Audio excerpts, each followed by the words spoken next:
bakunzi bagenzi namwe b'ikiganiro Deutsche Kurs, ndabaramukije ndabaha ikaze mu kiganiro cy'uyu munsi. Ni ikiganiro benshi muri mwebwe mumenyereye, ni ikiganiro mushikirizwa na jewe Paul Ndayihereje, mwateguriwe na Centre Multiculturel Allemand yo mu kigo ca kaminuza c'u Burundi. Ndabahaye rero ikaze ni mushike kaze. Kuri uno mugoroba turaza kuganira sur un sujet grammatical assez important à tous égards, bita Verben mit Präposition. Themen ni Verben au pluriel, Verben mit Präposition. Kugira ngo kumbure bize kutworohera utegera neza ibyo tugiye kuganira, reka twibukanye ahanini ibi bikurikira. Ni teme grammaticale nivyo, important nivyo, mugabo nitwihweze ikigize umutwe w'iki kiganiro cacu. Umutwe nawise Verben mit Präposition, kandi koko niko nivyo tugiye kuganira ko vyitwa. Ni combinaison y'ibintu bibiri ego bisangiye ururimi ariko ikidagi, mugabo bidasangiye imirwi. Aha twibukanye iyo mirwi niko ndavuga, ni ya mirwi 8 ababijejwe, ababinonoseye, bizi ikidagi bagacamwo amajambo yose agize urwo rurimi. Ayo majambo bakayishira mu mirwi 8. Hari umwe muri iyo n'umurwi wa verben n'amajambo. Ce sont des verbes. N'umurwi umwe. Uyundi murwi ni Präpositionen.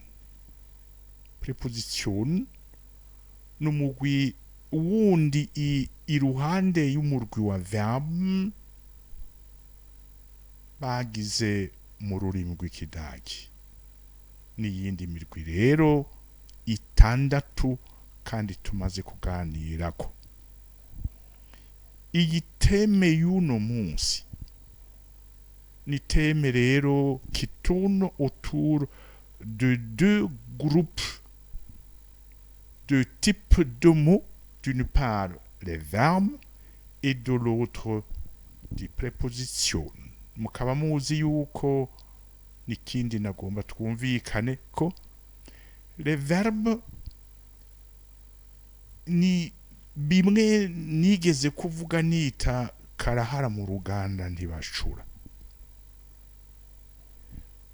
Toutes les phrases grammaticalement correctes mu kidagi se fondent sur la construction, sur le fond, bita verbes qui sont conjugués dans des personnes différentes, mais aussi dans des modes étant différents. C'est le centre même d'un message. Préposition nazo n'umugwi w'amajambo atandukanye au niveau de leur forme, novuga nti qui sert de pont entre le contenu d'un verbe à leur gauche et ce qui suit après dans la phrase à leur droite n'amajambo rero de formes différentes et variées, tout comme par ailleurs aussi les verbes. Twarize turabona ingene ayo majambo agize umurwi w'amaverbe nayone afise de sous-groupe bivanye n'ingene akora mu rurimi, bivanye na ukuntu leur système de conjugaison il construit. Vite rappelé, hari ivyo twabonye yuko iyo uriko urazikoresha uzikonjuga les formes zazo zoroshe cane kuko ukupa la racine, le radical de son mot, de son verbe, et qu'est-ce que vous faites? Vous coupez et vous collez à toutes les personnes. Il vous suffit tout simplement pour récupérer le système de conjugaison, de récupérer tout simplement à leur gauche les personal pronomen ich, du, sie, es, wir, ihr, sie, et à leur droite ce qu'on appelle endung, la terminaison.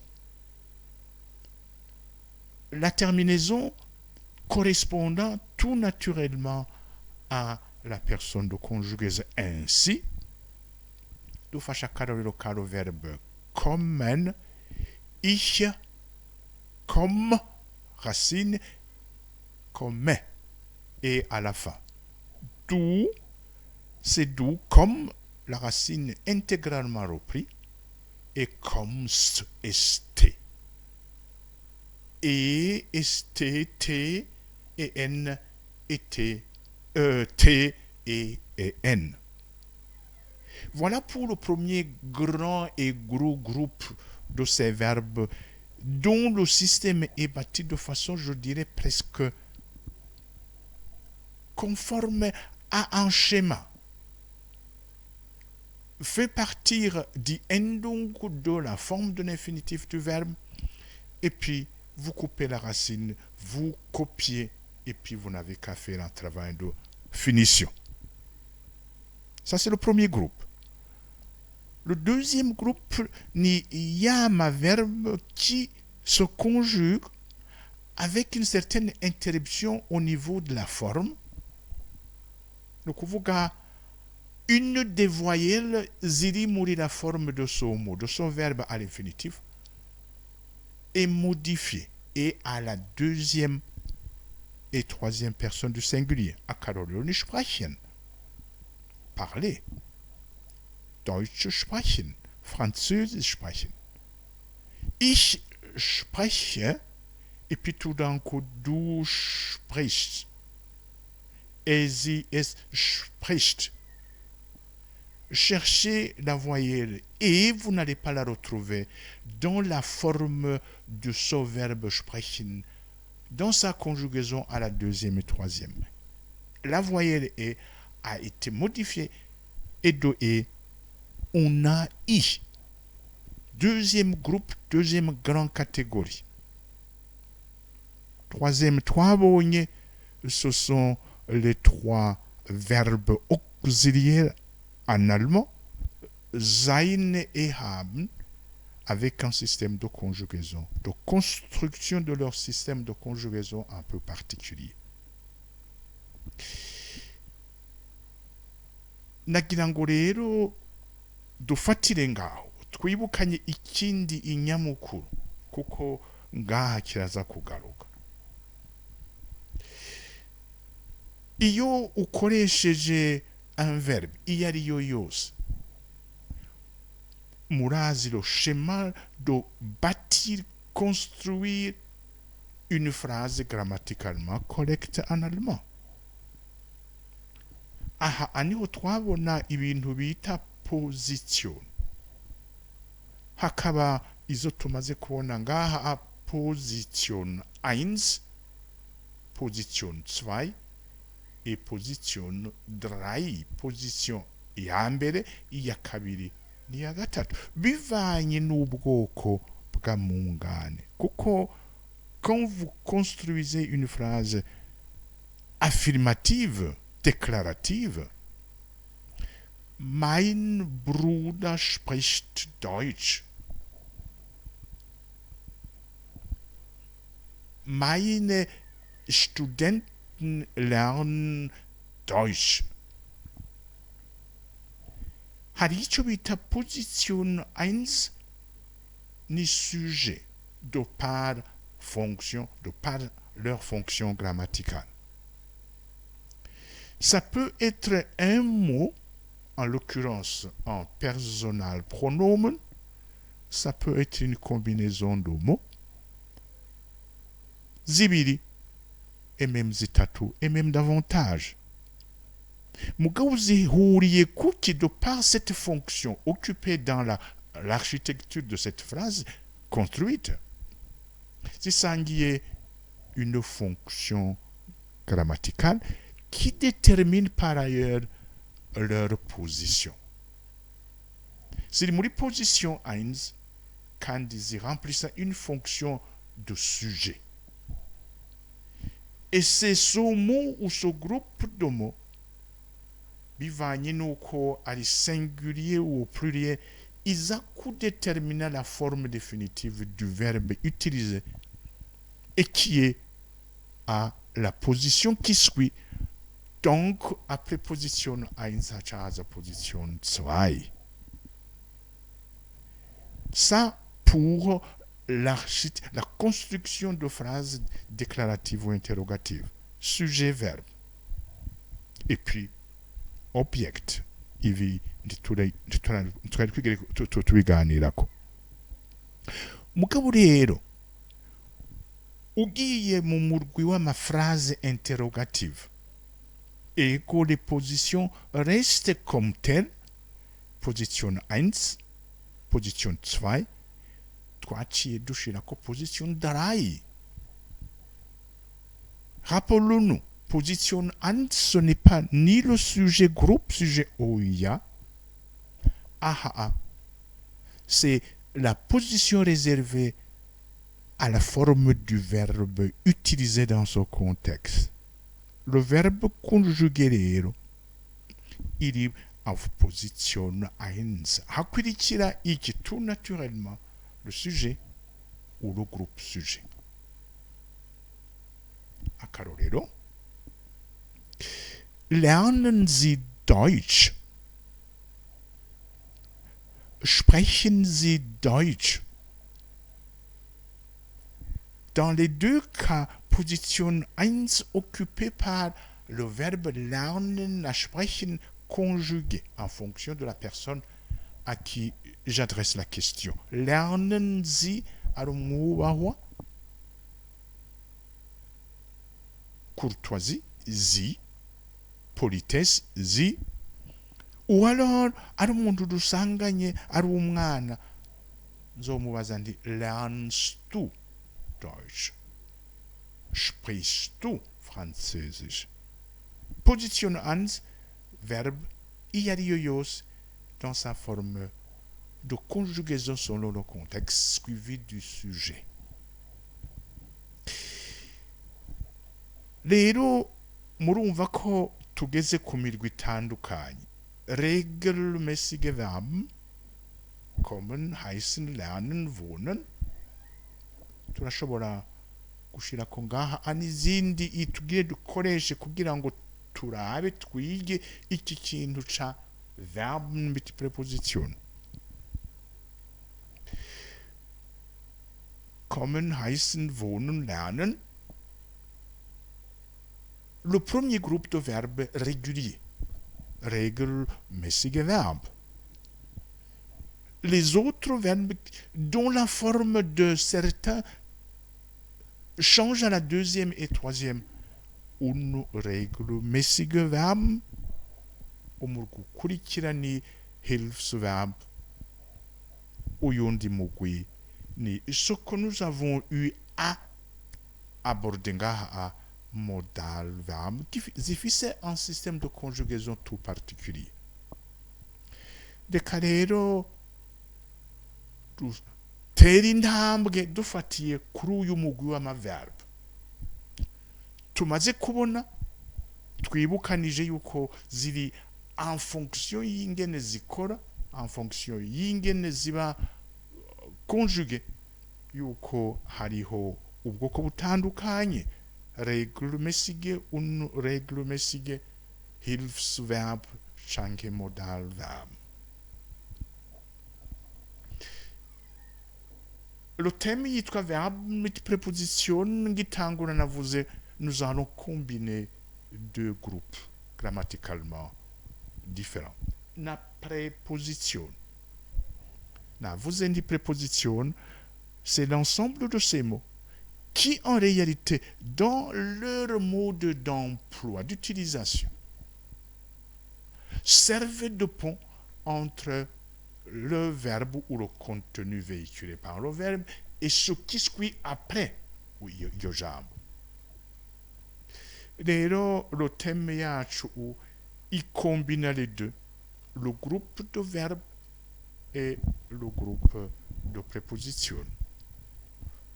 N'amajambo n'umurwi w'amajambo emwe magufi abaho. Nimurabe namwe uburorero. An, c'est une préposition. Bei, préposition. Für, ngira ngo mwamaze kubona, ni so genre de mot nk'uko mbeje kubivuga magufi abaho. Auf, même observation, über, von, für, gegen, gushika na hariya. Aho tuza kubona les mêmes prépositions reviennent et dans leur courte forme, dans leur forme uko ziri ngufi zibaho. Hariho rero des verbes eko zishobora gukora suivi d'un complément d'information, suivi de mots qui en fait constituent un ensemble d'informations. Zibuze iryo ryungane ritari ryungane. Kumwe navuga nti un verbe ni karahara mu Uganda ntibacura.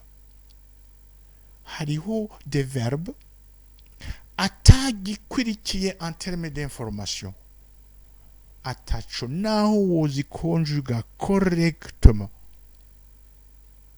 ataco zivuga. Akarorero, le verbe essen. Le verbe essen. Le verbe essen, manger. Le verbe trinken, boire. Essen nivyo, iri mu murwi wa yama verbe qui change de voyelle.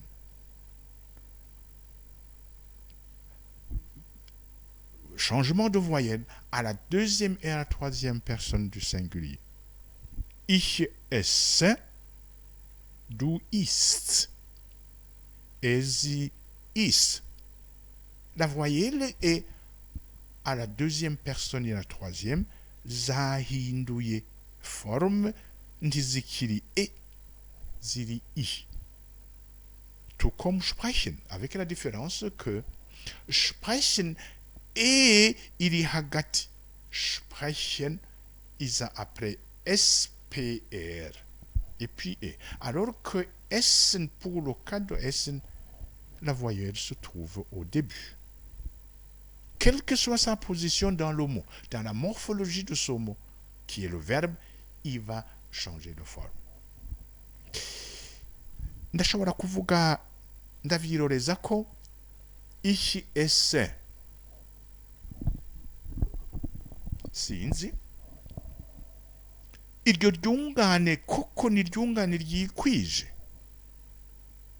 Ich esse. Conjugué correctement, mais est-ce qu'il y a un ririkwije? No kuvuga iki ririkwije? Ego nivyo rirafise l'acteur ni ich. Rirafise le verbe suggérant l'action, parce que tous les verbes portent en eux une action, une activité. Ich esse. mugabo umubwiye uri kuganira n'umuntu ukamubwira uti ich esse, la personne avec qui vous échangez risque de vous poser la question de savoir mbega uriko wihereza iki, mbega uri kufungura iki, qu'est-ce que vous mangez. Bisigura rero ich esse est une partie d'une phrase qui dit un message complet. Quand je dis complet, nous kuvuga l'auteur de l'action, l'action et d'autres informations complémentaires. Ich esse ein Brot. Je mange un pain. Ich esse eine Banane. Je mange une banane. Donc, kugira ngo le verbe ich esse, anche le début de phrase ich esse, il est véritablement une phrase complète. Nous kuvuga ki renferma toutes les informations. Harakenewe ikintu umuntu afungura. Ikibazo ni was essen Sie? Trinken, un verbe qui se conjugue comme kommen, comme wohnen, comme lernen, donc selon le schéma normal. Racine, le radical du verbe coupé, collé à toutes les personnes. Ich trinke. Du trinkst, sie trinkt, wir trinken, ihr trinkt, sie trinken. Vous dites à quelqu'un, ich trinke. C'est bien. Mais quelque part, vous n'avez pas fourni toutes les informations nécessaires pour que votre phrase, ce que vous pensez être une phrase, ich trinke, igire koko, un sens, un message complet. La question, ibaya yindi. Was trinken Sie? Was trinkst du? Unywichi. Uri kunywichi.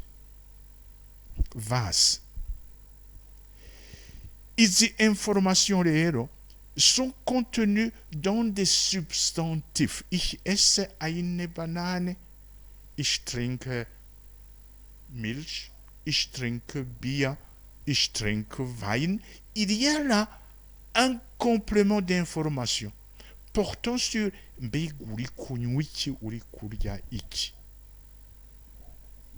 Rero dufatiye kuri iyi structure novuga de base d'une phrase mu kidagi, vous avez position 1 renseigne sur la chose ou la personne qui fait l'activité suggérée dans le verbe.